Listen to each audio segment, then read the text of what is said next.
Hello everyone, welcome back to my YouTube channel. तो आज हम सीखने वाले हैं एचटीटीपी स्टेटस कोड क्या होते हैं एंड लॉगर क्या होते हैं।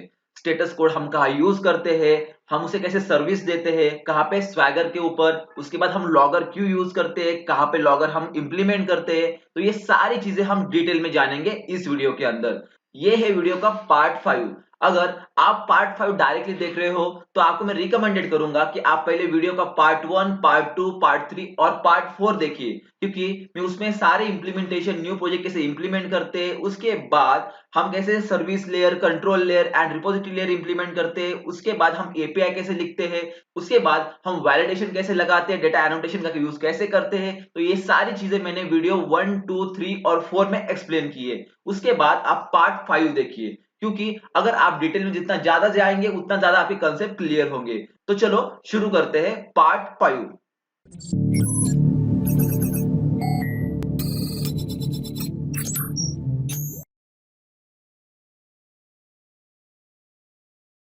तो सबसे पहले हम सीखने वाले हैं स्टेटस कोड क्या होते हैं, वो कैसे वर्क करते हैं, उनका यूज कहाँ करते हैं, ये सारी चीजें हम सीखेंगे। तो स्टेटस कोड कहाँ यूज करते हैं, फॉर एग्जांपल जब फ्रंट एंड से कोई भी एपीआई कॉल होती है एंड जब वो एपीआई एग्जीक्यूट होती है एंड एग्जीक्यूट होने के बाद वो एपीआई सक्सेसफुली एग्जीक्यूट हुई है या नहीं, या कुछ रिक्वेस्ट में कुछ गलती है, बैड रिक्वेस्ट है, या कोई इंटरनल सर्वर एरर आया है, या कुछ कोड में एरर है, डेटाबेस कनेक्ट नहीं हुआ। तो ऐसे बहुत सारे डिफिकल्टीज एपीआई साइड फेस होती है। तो फ्रंट एंड को पता कैसे चलेगा कि एपीआई सक्सेसफुली एग्जीक्यूट हुई है, या कुछ एरर आया है, या कुछ रिक्वेस्ट में गलती है। तो ये सारी जानकारी देने का काम होता है स्टेटस कोड का। फॉर एग्जांपल जब फ्रंट एंड कोई रिक्वेस्ट पास करता है एपीआई को, और एपीआई में अगर कोई भी बैड रिक्वेस्ट, मतलब कोई फील्ड गलत हो, तो वो बैड रिक्वेस्ट वाला स्टेटस कोड रिटर्न करेगा। अगर वो एपीआई सक्सेसफुली एग्जीक्यूट हुआ तो ओके वाला स्टेटस कोड रिटर्न करेगा। अगर कुछ भी डेटाबेस में डेटा फाउंड नहीं हुआ तो डेटाबेस में डेटा नॉट फाउंड का एरर शो करेगा। मतलब पर्टिकुलर मैसेज के लिए एक स्टेटस सेट किया हुआ है। फॉर एग्जांपल ओके के लिए 200, अगर बैड रिक्वेस्ट हो तो 400, अगर डेटा नहीं मिला या यूजर नहीं मिला तो 400 4। ऐसे बहुत सारे स्टेटस कोड हमें देखने को मिलते हैं। फॉर एग्जांपल यहाँ पे देखिए, अगर यहाँ पे कंटिन्यू वाला स्टेटस कोड है, switching protocol, processing, for example successfully अगर एपीआई एग्जीक्यूट हुई है तो ओके। अगर कुछ अकाउंट क्रिएट हुआ होगा, लॉगिन हुआ होगा या साइन अप हुआ होगा तो क्रिएट नाम का एक स्टेटस कोड है। अगर आपका सक्सेसफुली लॉगिन हुआ होगा या डेटा एक्सेप्ट किया होगा तो एक्सेप्टेड। ऐसे बहुत सारे स्टेटस कोड आपको देखने को मिलेंगे। ये डिपेंड करता है कि आपका एपीआई कौन सा ऑपरेशन करने वाला है। तो आज हम इस वीडियो में मैं आपको सिखाने वाला हूं कि आप स्टेटस कोड को कैसे यूज कर सकते हो एंड उसे कहाँ यूज करना चाहिए। फॉर एग्जांपल हम स्टेटस कोड कहाँ लगाते हैं, यहाँ पे कंट्रोलर के अंदर। कब लगाते हैं और कैसे लगाते हैं ये जानते हैं। तो पार्ट 3 एंड पार्ट 4 में हमने एक एपीआई बनाई थी, कौन सी, ऐड इंफॉर्मेशन की। और उसमें हम क्या कर रहे थे, इंफॉर्मेशन ऐड कर रहे थे, कहाँ पे, डेटाबेस के अंदर। एंड डेटाबेस के अंदर जाके जब वो डेटा सेव होता था एंड जब रिस्पॉन्स वापस आता था तो हम स्वैगर पे क्या रिटर्न करते थे, ओके स्टेटस कोड। अगर यही एपीआई अगर फेल हो जाए तो, अगर यही एपीआई में कोई एक्सेप्शन आ जाए तो उसका स्टेटस कोड हमें रिटर्न करना पड़ेगा। क्योंकि अगर कुछ भी एरर आया एंड कुछ भी एक्सेप्शन आया तो स्वैगर थ्रू या फ्रंट एंड को पता लगना चाहिए कि एक्सेप्शन क्या आया है एंड एरर क्या आया है। तो ये कहां से पता चलेगा, यूजिंग HTTP स्टेटस कोड। तो चलो हम HTTP स्टेटस कोड यहाँ पे इंप्लीमेंट करते हैं। तो यहाँ पे कंट्रोल के अंदर हम क्या करते हैं, पहले सर्विस लेयर को कॉल करते हैं, उसके बाद रिपोजिटरी लेयर को कॉल करते हैं, वापस रिस्पॉन्स आता है सर्विस लेयर के अंदर और उसके बाद कंट्रोल लेयर के अंदर।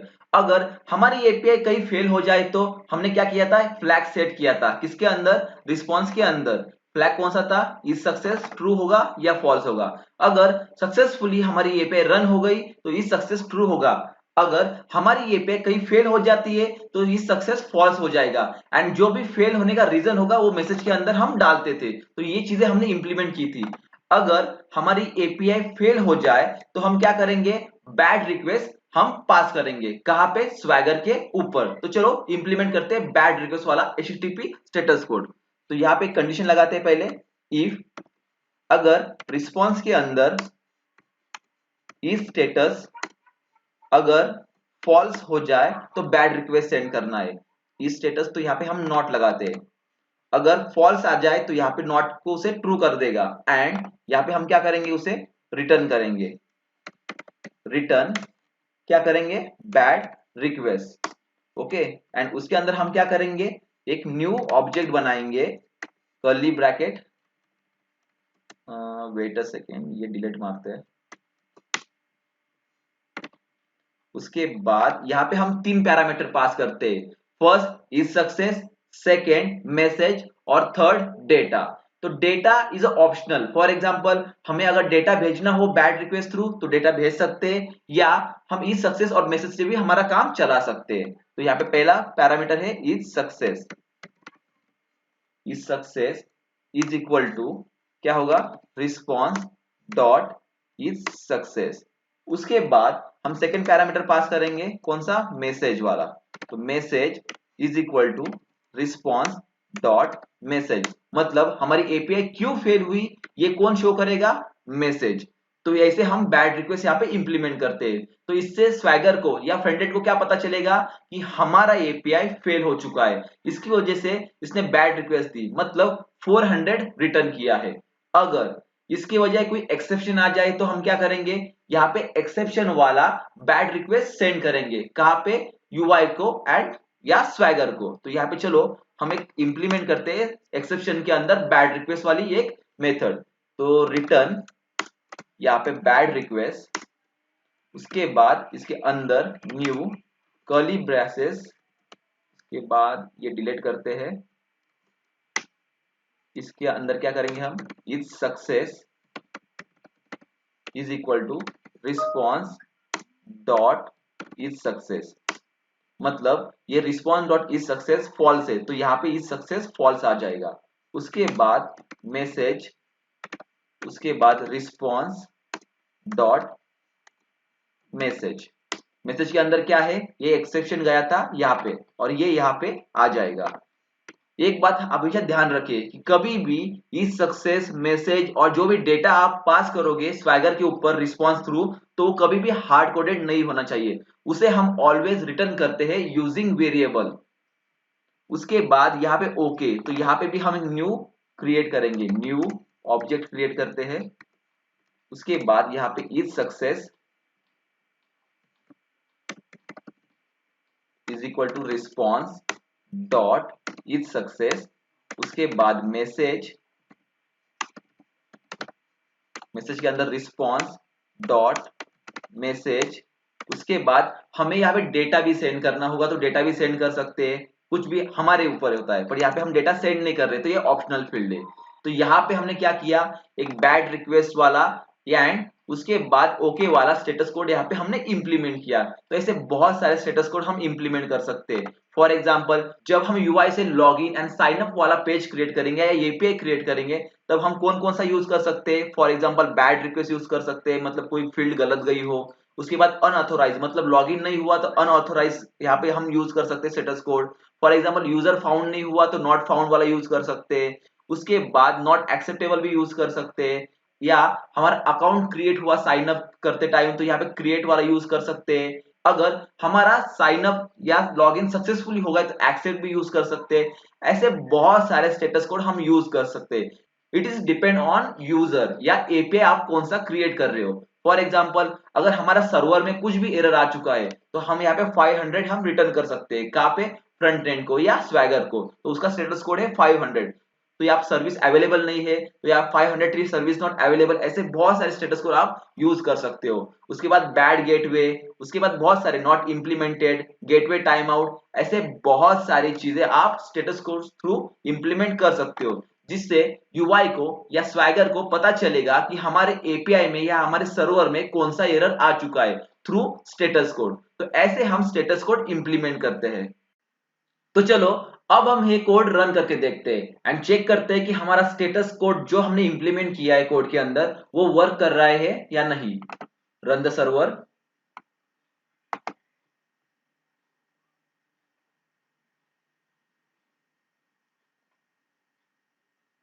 उसके बाद स्वैगर ओपन होगा, हम पुराना वाला स्वैगर यूज करेंगे।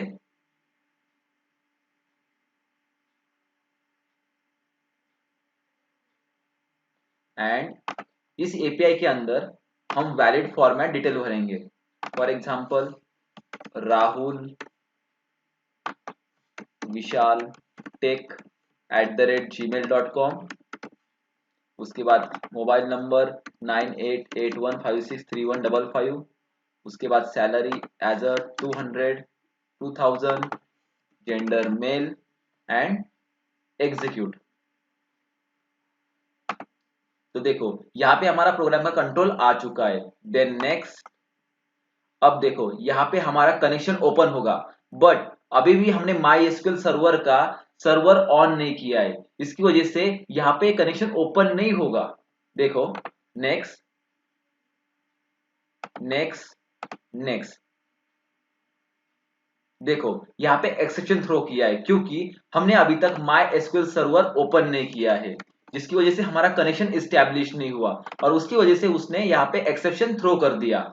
अब ये क्या करेगा, एक्सेप्शन यहाँ पे इस सक्सेस फॉल्स करेगा, मैसेज में एक्सेप्शन हमारा चला जाएगा जो भी आया था, एंड बाद में ये जाएगा कंट्रोलर के पास। यहाँ पे पहले कनेक्शन क्लोज, यहाँ पे कनेक्शन क्लोज हुआ, उसके बाद रिटर्न का आ गया सर्विस लेयर के अंदर, उसके बाद रिटर्न का आ गया कंट्रोलर के पास। यहाँ पे इस सक्सेस फॉल्स हुआ था, तो इफ कंडीशन ये सेटिस्फाइड हो जाएगी। उसके बाद देखो यहाँ पे अभी ये रिटर्न क्या करेगा स्वैगर को, बैड रिक्वेस्ट। बैड रिक्वेस्ट में क्या क्या रिटर्न करने वाला है, एक न्यू ऑब्जेक्ट क्रिएट करेगा, उसमें रिस्पॉन्स में क्या जाएगा इस सक्सेस का जो स्टेटस, उसके बाद मैसेज में क्या जाएगा जो वहां से एक्सेप्शन आया था वो मैसेज। तो ये रिटर्न क्या करेगा स्वैगर को कंटिन्यू। देखो यहाँ पे स्वैगर पे रिस्पॉन्स यहाँ पे शो हो रहा है, फॉर एग्जांपल कोड देखो 400 मतलब बैड रिक्वेस्ट। उसके बाद एरर आ चुका है, देखो इस सक्सेस फॉल्स और मैसेज में एरर क्या आ चुका है ये शो हो रहा है। मतलब हमारा स्टेटस कोड अभी क्या बोल रहा है कि हमारा एपीआई फेल हुआ है, कुछ तो हमारे एपीआई में गड़बड़ हो चुकी है, इसकी वजह से हमारा एरर कोड या स्टेटस कोड 400 आ चुका है, मतलब बैड रिक्वेस्ट आ चुका है। तो देखो यहाँ पे हम अभी माइस्क्यूएल का सर्वर ऑन करते हैं और फिर से ये एपीआई ट्राई करते हैं।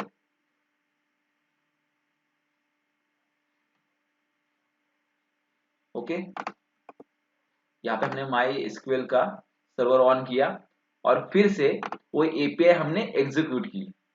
एग्जीक्यूट, देखो सर्विस लेयर के पास आया, फिर रिपोजिटरी लेयर के पास आया। अब देखो यहाँ पे कनेक्शन ओपन हो जाएगा, कनेक्शन ओपन हुआ और अभी जाके ये कोड एग्जीक्यूट हो जाएगा। Next next next next next next, उसके बाद कोड एग्जीक्यूट हुआ, चेक किया,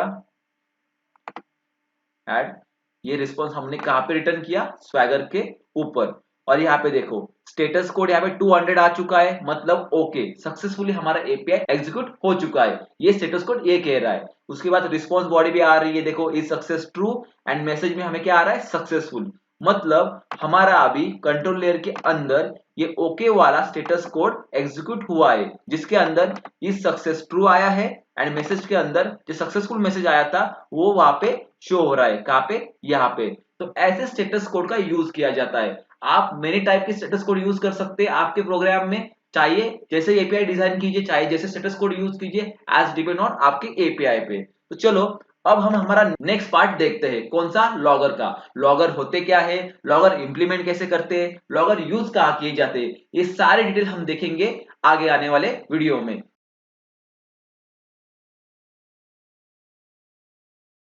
सबसे पहले हम ये जानते हैं लॉगर हम यूज क्यों करते हैं। फॉर एग्जाम्पल जब आप कोई कोड लिखते हो आपके कंप्यूटर सिस्टम के ऊपर और उसे आप डिप्लॉय करते हो कहाँ पे, लोकल होस्ट पे, मतलब आपके कंप्यूटर के ऊपर, एंड तब कुछ एरर आए या कुछ आपके सिस्टम में मतलब कोड में खराबी हो या कुछ प्रॉब्लम आए, इंटरनल सर्वर एरर आया, तो आप जल्दी से जाके वो कोड चेक करके वहां पे आप वो एरर सॉल्व कर सकते हो, क्योंकि वो कोड रन हो रहा है लोकल होस्ट के ऊपर, तो लाइन बाय लाइन आप वो कोड ट्रेस कर सकते हो। बट अगर यही कोड अगर सर्वर पे हो, तो सर्वर पे डिप्लॉय हो तो, और तब जाके कोई एरर ऑकर हो या कोई प्रॉब्लम हो सिस्टम में, या सिस्टम रन हो रही हो, क्रैश हो रही हो, या इंटरनल सर्वर एरर आया हो, तो ये ट्रेस कैसे करोगे, तब हमें लॉगर के यूज होता है। फॉर एग्जाम्पल आपका कोड कहाँ फटा है, कहाँ एरर दे रहा है, ये ट्रेस करने के लिए हम लॉगर का यूज करते हैं। तो चलो अब हम यूज करते हैं लॉगर का। आपको मैं बताऊंगा कैसे लॉगर इंप्लीमेंट करते हैं कोड के अंदर,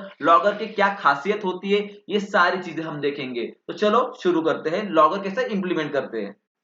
तो हमने हमारे प्रोग्राम के अंदर कितने लेयर बनाए हैं? 3। Control layer, service layer, then repository layer. अगर हमारा कोई भी कोड हमने सर्वर पर डिप्लॉय करने के बाद अगर कंट्रोल लेयर के अंदर कोई एरर आ गया तो हमें पता कैसे चलेगा?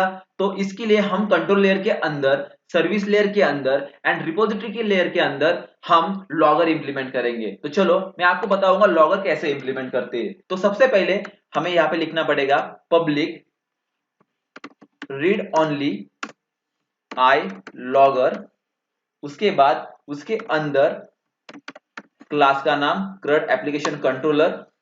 उसके बाद हमें पहले ये लॉगर का पैकेज यहाँ पे इंपोर्ट करवाना होगा। यहाँ पे हमने इंपोर्ट करवा लिया। उसके बाद यहाँ पे हमने उसका एक इंस्टेंस बनाया, किसका? लॉगर का। उसके बाद यहाँ पे हमने यहाँ पे डिपेंडेंसी इंजेक्शन इंप्लीमेंट किए।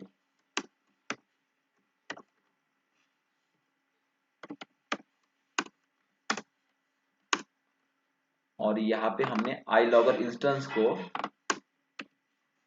उसके सारे मेथड असाइन कर दिए, मतलब डिपेंडेंसी इंजेक्शन यहाँ पे हमने इंप्लीमेंट कर दिए। तो यहाँ पे हमने लॉगर पैकेज का यूज किया, इंटरफेस का, और उसमें सारे एक इंस्टेंस बनाया। उसके बाद यहाँ पे डिपेंडेंसी इंजेक्शन हमने इंप्लीमेंट किए। अब हम क्या करेंगे? लॉगर यूज करेंगे कहाँ पे? ऐड इंफॉर्मेशन के अंदर। फॉर एग्जाम्पल जब भी हम एपीआई एग्जीक्यूट करेंगे, कौन सा? यहाँ पे जो भी एपीआई हमने बनाया था वो एग्जीक्यूट करेंगे तो सबसे पहले कंट्रोल कहाँ पे आएगा? कंट्रोल लेयर के अंदर। तो हमें अगर सर्वर पे कभी भी कंट्रोल लेयर के अंदर ही कोड फट गए तो हमें पता कैसे चलेगा? तो सबसे पहले हम यहाँ पे एक लॉगर लगाएंगे। For example logger dot log information. उसके बाद यहाँ पे क्या लिखेंगे? यहाँ पे हम add information API calling in controller. इसका मतलब क्या है? यहाँ पे हम लिख रहे हैं कि ये लॉगर ये बता रहा है कि ऐड इंफॉर्मेशन एपीआई कॉल हो गई है, किसके अंदर? कंट्रोलर के अंदर। तो यहाँ ऐसे हम हमारा प्रोग्राम, हमारा ट्रैक रिकॉर्ड रख सकते हैं, किसका? एपीआई का। उसके बाद हम क्या करेंगे? यहाँ पर रिक्वेस्ट बॉडी भी डाल देंगे अंदर, मतलब ये रिक्वेस्ट बॉडी हमें मिली थी। फॉर एग्जाम्पल यहाँ पे हम लगाएंगे डॉलर और इसके अंदर हम लिखेंगे जेसन कन्वर्ट। उसके बाद ये हम इंपोर्ट करेंगे क्या? Library file.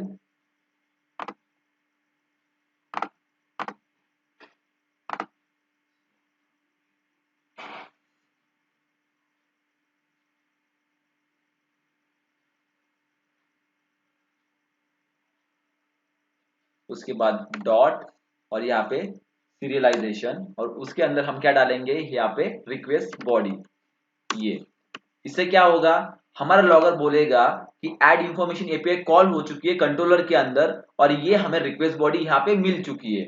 अगर कोई भी एरर आया तो हमें डायरेक्टली पता चलेगा कि ये रिक्वेस्ट बॉडी इस एपीआई में गई थी, उसके बाद एरर आया है। तो ऐसे लॉगर से हम हमारा कोड ट्रेस कर सकते हैं। उसके बाद हम कहाँ का लॉगर लगा सकते हैं? और यहाँ पे एक्सेप्शन के अंदर लॉगर लगा सकते हैं। फॉर एग्जाम्पल यहाँ पे रिटर्न के पहले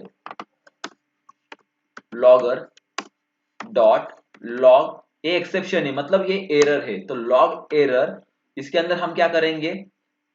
हम यहाँ पे लगाएंगे डॉलर और इसके अंदर लगाएंगे add information API error occur, और उसके अंदर क्या करेंगे? हम मैसेज लिखेंगे कि क्या एरर आया था। फॉर एग्जांपल यहाँ पे ex डॉट मैसेज और सेमीकोलन। तो यहाँ पे हमने क्या किया? कैच के अंदर एक लॉगर लगाया। जब भी कंट्रोल लेयर के अंदर कोई एक्सेप्शन आ जाए तो ये लॉगर हमें बताएगा कि ये एक्सेप्शन आया था कहाँ पे? कंट्रोल लेयर के अंदर। तो ऐसे हमने ऐड इंफॉर्मेशन के कंट्रोलर के अंदर लॉगर लगाए। तो चलो अब हम लॉगर लगाते हैं सर्विस लेयर के अंदर। सेम एज यहाँ पे public read only I logger, उसके बाद क्लास का नाम CRUD एप्लीकेशन ESL, यहाँ पे हमने iLogger का क्लास इंपोर्ट करना है। उसके बाद यहाँ पे एक इंस्टेंस बनाया, उसके बाद यहाँ पे डिपेंडेंसी इंजेक्शन लगाई iLogger,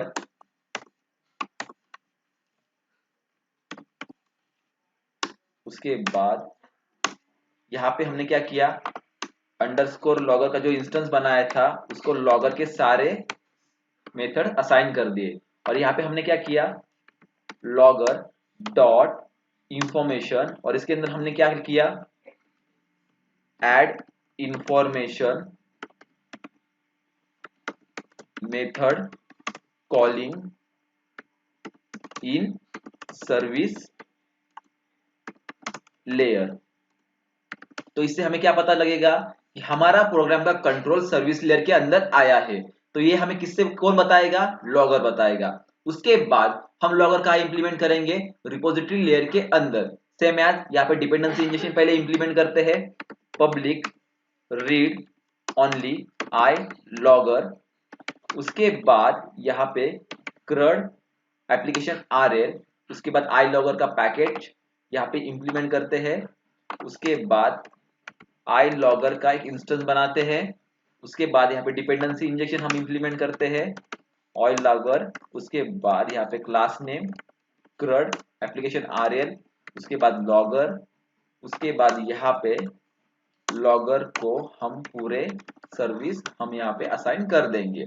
अब हम क्या करेंगे, ऐड इंफॉर्मेशन के अंदर लॉगर लगाएंगे। मतलब जब भी हमारा प्रोग्राम का कंट्रोल ऐड इंफॉर्मेशन के अंदर आ जाए, कहाँ पे, रिपोजिटरी लेयर के अंदर, तो हमें पता चले, उसकी एक लॉग फाइल बनेगी, उसके अंदर उसके बाद वो बताएगा कि ऐड इंफॉर्मेशन के रिपोजिटरी लेयर के अंदर हमारा कंट्रोल आ चुका है। तो यहाँ पे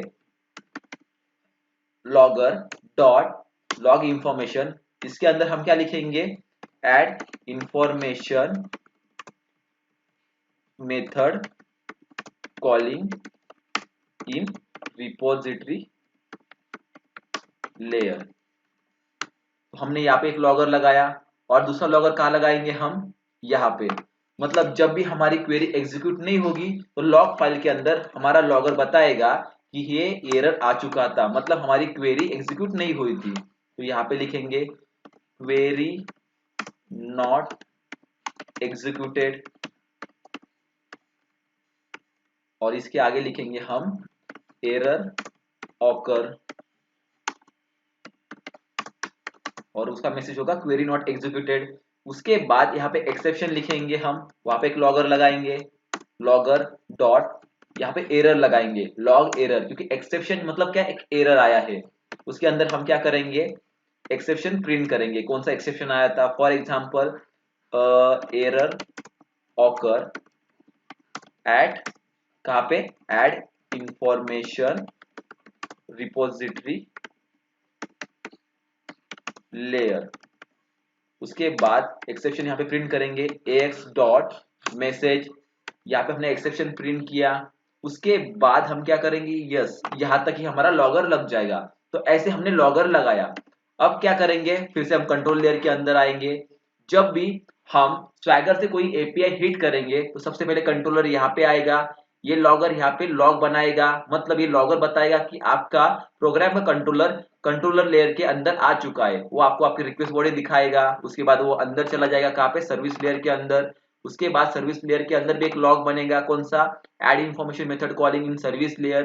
फिर वो कहाँ चला जाएगा, रिपोजिटरी लेयर के अंदर। रिपोजिटरी लेयर के अंदर ये वो लॉग बनाएगा, कहाँ पे, यहाँ पे logger log information add information method calling in repository layer. फिर आगे जाएगा, अगर क्वेरी एग्जीक्यूट नहीं हुई तो ये लॉग बनाएगा, error occur query not executed. अगर कोई एक्सेप्शन आ गया तो ये एक्सेप्शन यहाँ पे लॉग बनाएगा, error occur eight add information repository layer, और ये मैसेज यहाँ पे आप शो करके दिखा सकते हो लॉग के अंदर। तो ऐसे हम लॉग क्रिएट करते हैं। जब भी सर्वर के अंदर कोई कोड फटता है तो ऐसे ही चेक किया जाता है लॉग फाइल निकाल के कि आपका कोड कहाँ फटा है, कहाँ एरर दे रहा है, कहाँ एक्सेप्शन दे रहा है। तो ये one of the best method है आपका एरर फाइंड के लिए, कहाँ पे, सर्वर के ऊपर। तो चलो अब हम ये कोड रन करके देखते हैं और चेक करते हैं कि हमारी लॉग्स फाइल बन रही है या नहीं, मतलब हमारा कोड हम ट्रेस कर पा रहे हैं या नहीं यूजिंग लॉगर्स। तो फर्स्ट यहाँ पे ये बटन दबा के CRUD application with my SQL select कीजिए एंड उसके बाद ये प्रोग्राम रन कीजिए। अब क्या होगा, बिल्ड होगा, फिर स्वैगर ओपन होगा, एपीआई ओपन होगा, उसमें हम हमारी वैलिड डिटेल भरेंगे। कहाँ पे? हमारे ब्राउजर के अंदर। देखो यहाँ पे कंसोल खोल चुका है, यहाँ पे ये कंसोल ओपन हो चुका है जहाँ पे हमें हमारी लॉग्स फाइल दिखेंगी, मतलब लॉग के जो भी इंफॉर्मेशन होगी यहाँ पे प्रिंट होती जाएगी। और यहाँ पे एपीआई ओपन हो चुका है। इस एपीआई के अंदर हम क्या करेंगे, सबसे पहले यहाँ पे यूजर नेम, ईमेल आईडी, उसके बाद मोबाइल नंबर, सैलरी और जेंडर फिल करेंगे। तो फॉर एग्जांपल यहाँ पे हम डालते हैं वी टेक्नोलॉजी, उसके बाद टेक्नोलॉजी @gmail.com, उसके बाद स्पेलिंग गलत हो चुकी है, @gmail.com, उसके बाद मोबाइल नंबर 9881563155, उसके बाद सैलरी 3000, उसके बाद जेंडर क्या होगा, मेल। अब क्या करेंगे हम, यहाँ पे सबसे पहले क्या करेंगे, कंट्रोल लेयर के अंदर यहाँ पे हम लगाएंगे डीबगर। उसके बाद सर्विस लेयर के अंदर हमने एक डीबगर लगाया है, उसके बाद रिपोजिटरी लेयर के अंदर भी हमने डीबगर लगाया है, यहाँ पे एक लगाते हैं। अब क्या करेंगे हम, यहाँ पे हमारा एपीआई एग्जीक्यूट करेंगे, एग्जीक्यूट, और यहाँ पे हमारा कंट्रोलर आ चुका है, कहाँ पे, कंट्रोल लेयर के अंदर। अब क्या करेंगे, नेक्स्ट, नेक्स्ट। देखो यहाँ पे एक लॉग बन चुका है, क्या, add information API call in controller, और उसके बाद रिक्वेस्ट बॉडी। और यहाँ पे एक बार चेक कीजिए, देखो add information API calling in controller, उसके बाद ये रिक्वेस्ट बॉडी। तो ऐसे लॉग अब बनते जाएंगे। For example next, next. देखो अभी कहा आया, सर्विस लेयर के अंदर, यहाँ पे एक और लॉगर लगाया है, add information method calling in service layer. देखो यहाँ पे add information method calling in service layer, और एक लॉग बन चुका है।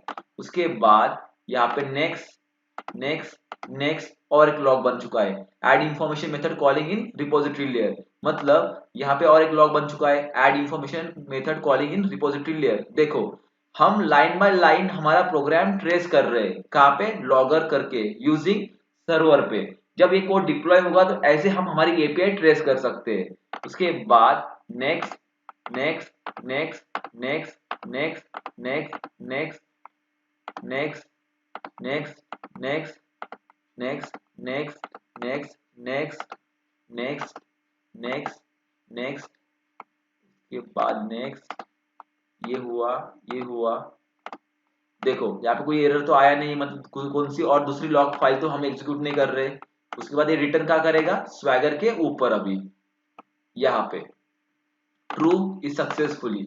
और यहाँ पे देखो 3 लॉग फाइल बन चुकी है, सबसे पहले कंट्रोल लेयर की लॉग फाइल बन चुकी है, सेकेंड सर्विस लेयर की लॉग फाइल बन चुकी है, और थर्ड रिपोजिटरी लेयर की लॉग फाइल बन चुकी है। अगर हमारा कोड सर्वर के ऊपर कहाँ पे भी फटता या कहाँ पे भी एरर आता तो हम ये लॉग फाइल यूज करके हम चेक कर सकते हैं कि हमारा एरर कोड में किसके अंदर आया है, मतलब सर्विस लेयर के अंदर आया है, कंट्रोल लेयर के अंदर आया है, रिपोजिटरी लेयर के अंदर आया है। ये कहाँ से हम चेक करेंगे, यूजिंग लॉग फाइल। तो ऐसे हम लॉग फाइल का यूज कर सकते हैं। It is one of the best method finding for the error. आप ऐसे लॉग फाइल का यूज कर सकते हैं। इसके बहुत अलग अलग तरीके हैं लॉग फाइल यूज करने के, आप आपके तरीके से ये लॉग फाइल यूज कर सकते हैं। आई थिंक सो आपके सारे कंसेप्ट यहाँ पे क्लियर हो चुके होंगे। अगर आपके पास कोई और डाउट हो तो प्लीज कमेंट बॉक्स पे कमेंट कीजिए। मैंने मेरी इंस्टाग्राम आईडी वहां पे डिस्क्रिप्शन में दे दी है, वहां पे आप जाके मुझे क्वेश्चन पूछ सकते हो, अगर कोई डाउट हो तो डाउट भी लिख सकते हो। एंड ये वीडियो को शेयर कीजिए, लाइक कीजिए, सब्सक्राइब कीजिए, क्योंकि आगे आने वाले ऐसे बहुत सारे वीडियो आपको देखने को मिलेंगे। एंड ऐसे मैं बहुत सारे टॉपिक की वीडियो बनाते रहूंगा एंड आपको नॉलेज देता रहूंगा। Thank you very much, please keep subscribe my channel and thank you very much.